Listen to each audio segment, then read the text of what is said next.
Music is an essential part of our life. It becomes a means of expressing happiness and makes us calm. Today, technology makes listening to music quite an experience. With incredible quality speakers and headphones, we can listen in the comfort of our homes as if we were in the same room as the artist. The invention of the gramophone started this in the early 1900s, when artists looked to reach their fans beyond live performances. Gauhar Jaan was one of the artists that belonged to this era. Hello, I'm Adya Kumar, and today I'll be presenting a special report on Brand India by Kumar Bhushan. Gauhar Jaan. She was called the Dancing Girl of Kolkata. Gauhar Jaan's given name was Angelina Eward. Her maternal grandmother's name was Rukmini. She lived in Azamgarh. Rukmini eventually met Hardy Hemmings, an officer with the British Army. Hardy saw all the qualities of his future wife in Rukmini, and she also saw an honest young man in Hardy. They soon decided to get married. After marriage, Rukmini converted to Christianity in 1855 and became Eliza Hemmings. They had 2 daughters, Victoria and Bella. All was going well until their lives took a tragic turn after Hardy died. Hardy's untimely death brought misery to Eliza and her 2 daughters. Eliza worked in an ice mill to feed her family. Many years passed in this misery until one day, a 20-year-old engineer named Robert William Eward was appointed as the supervisor in the ice factory. He noticed that Eliza was efficient at work and good in behavior. Robert was also impressed by Eliza's maternal instinct. Robert received an invitation to Eliza's house for a meal. There, he met Eliza's eldest daughter, Victoria, the mother of Gauhar. Robert was very impressed with Victoria and immediately asked Eliza to marry Victoria. Eliza saw a good son-in-law in Robert and immediately agreed. On September 10, 1872, the 20-year-old Robert married 15-year-old Victoria in Trinity Church at Allahabad, a city in northern India now called Prayagraj. Robert and Victoria welcomed their child, a daughter, on June 26, 1873. The couple named their child Angelina Eward at a church ceremony. Angelina later became the world-famous Gauhar Jaan. A year after Angelina's birth, Robert started a job away from Azamgarh. A sad and lonely Victoria began to focus on poetry. Close to Victoria's house, a man named Yogeshwar Bharati was a great scholar and expert in music. Yogeshwar started teaching music to Victoria. Robert did not like his wife's close relationship with Yogeshwar. Robert later divorced Victoria in 1879. Robert threw his wife Victoria, daughter, and mother-in-law out of his house. The trio fell on hard times. Victoria took odd jobs as a music teacher and started going to the music festivals, the mehfils. There, Victoria met and started a relationship with Khurshid. In lieu of a physical relationship, he would provide financial assistance and care. They became a scandalous topic in the town and were forced to leave Azamgarh. In 1879, they came to Banaras. While living with Khurshid, Victoria and her daughter Angelina converted to Islam and took a new name. Victoria had become Malka, and Angelina became Gauhar. In North India, the court dancers were called Tawayaf, or Baiji. Tawayafs had a place in society. They were not prostitutes. Baiji were accomplished singers. Jaan was associated with those singers who were also accomplished dancers. Those days, traditional families did not allow women to pursue dance and music as they were associated with Tawayafs. Despite their reputation, Tawayafs made many contributions in the fields of dance and music. Also, they were the only women who paid taxes. Author Mr. Vikram Sampath has this to say on the issue. The word Tawayaf comes with a lot of negative connotations today, thanks to maybe Bollywood, जहाँ पे दिखाया जाता है कि the kotha of a Tawayaf is almost shown like a modern day, dance club or something where people can go and throw money, and it's just a numaish kind of a place, which is not what it was in the days of yore. The kotha of a Tawayaf was a place where even the sons of nobility were sent to learn adab, tehzeeb, what it means to behave in a courtly manner, etiquette, all of that was taught in the kotha. And a Tawayaf was not someone who was readily available, so to say, quote unquote, to anyone and everyone. They had, of course, the freedom to choose a patron or a partner of their choice for as much time as they wanted. And the wives, and in the south you had the Devdasis. These were the first taxpayers of British India, the first women taxpayers of British India. They were also the most educated women. The Gauhar Jaan herself composed prolific poetry. Her mother, Badi Malka Jaan, wrote an entire diwan of Urdu ghazals, which I've included in the book, Makhzan-e-Ulfat-e Mallika, about 500 exquisite Urdu poems, जो यहाँ पे कहीं नहीं मिली. Actually उसकी एक ही प्रति मिली, वो London में ब्रिटिश लाइब्रेरी में. It is where we find the treasures of this country. So they were this 64 kala में पारंगत होना. So poetry, music, dance. A musician also needed to learn dance to be able to emote. Other things, painting, art, the art of making pan and the art of serving that to the guests who came to the kotha. All of this was taught to them. So disregarding a lot of those subtle distinctions, as you said, at the topmost there was a hierarchy. There's nothing in India which doesn't have a hierarchy. I think there's a shreni in everything that we have. So even in the Tawaif society, at the top you had the bais who only sang, who did not dance. Somehow it was thought that dancing reduced their importance. The Jaans were the ones who sang and danced. And you had many categories who came, dominis and all of that, and a lower class, lowest of the hierarchy, who also indulged in flesh trade and who were probably what the society would call as prostitutes. But then the prudery of missionaries, of the British government, and of the educated Indian elite ensured that all these distinctions were erased, and every one of them was painted as नाचने गाने वाली and actually dubbed as a prostitute.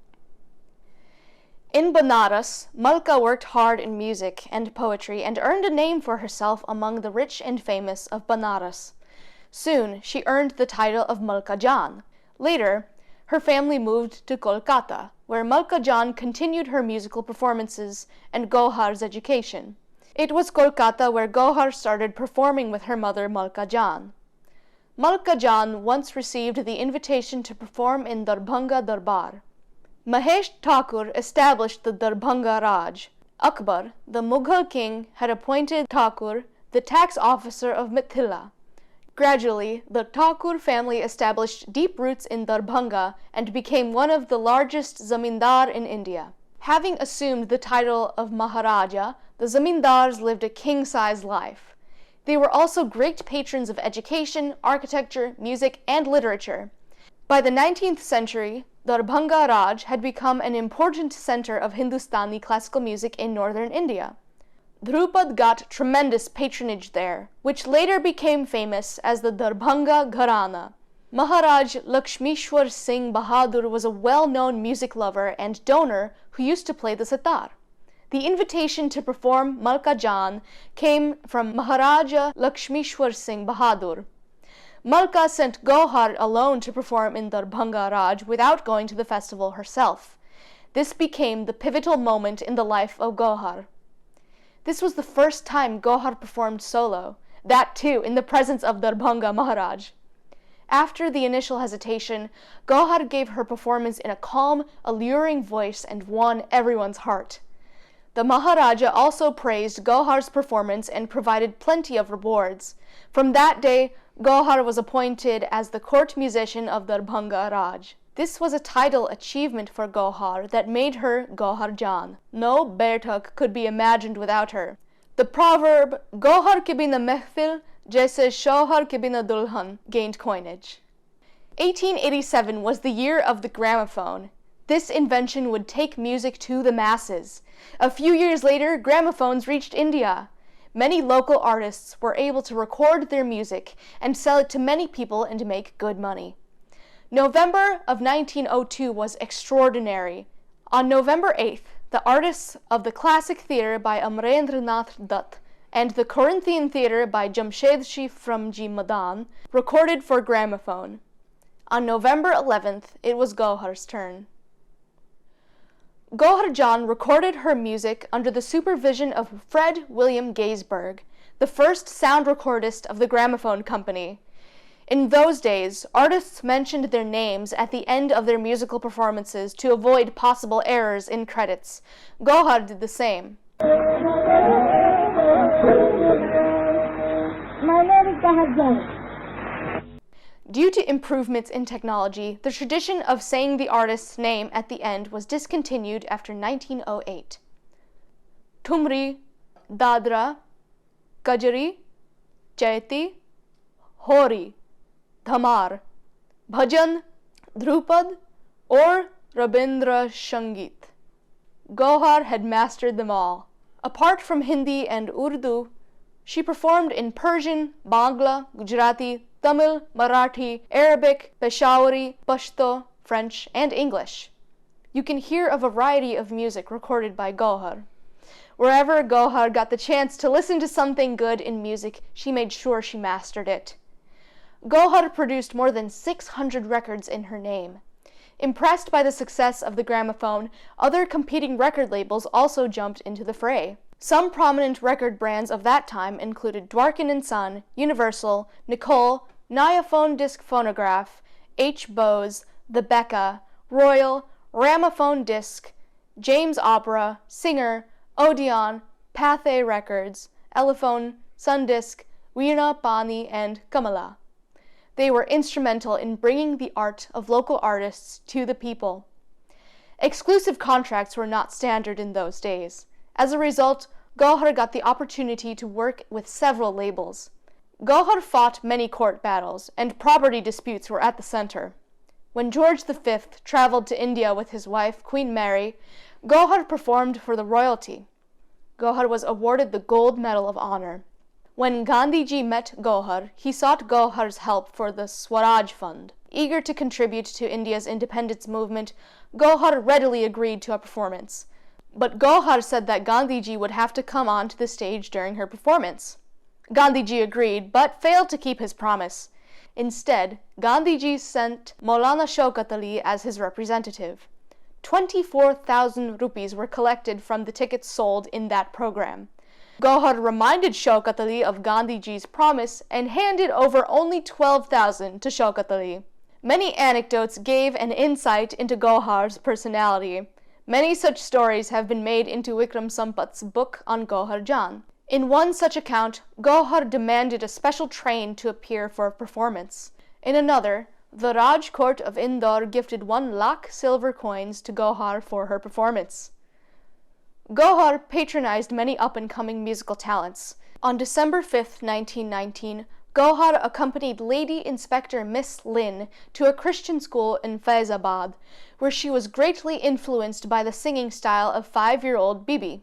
Knowing that Bibi does not belong to the Tawaif family, Gauhar feared that her musical education might not continue, even though it has all the characteristics of becoming a Malika-e-Ghazal. Breaking the social customs of that time, Bibi got an education in music, earned many names, and later became famous as Begum Akhtar. Gauhar had the quality of recognizing talent. On January 17, 1930, Gauhar said goodbye to this world. Historian Vikram Sampath has written a book. My name is Gauhar Jaan, The Life and Times of a Musician. His book documents the status of tawaifs at the social level. The book talks about patronage of music by several courts of India and the changing character of India's music industry and technology. This book is also available in Hindi.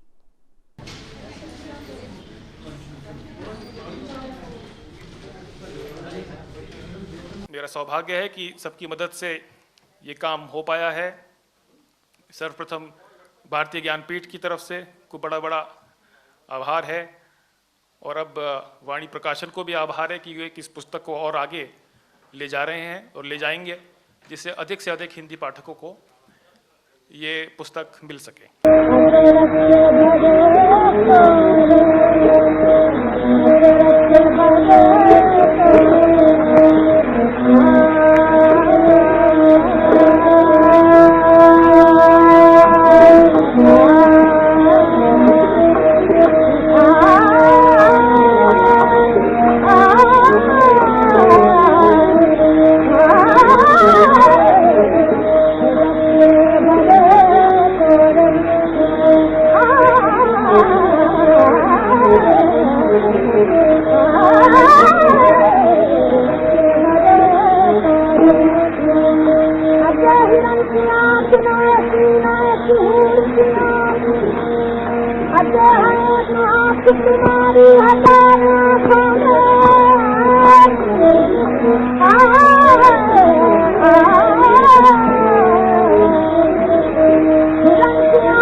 My name is Gauhar Jaan.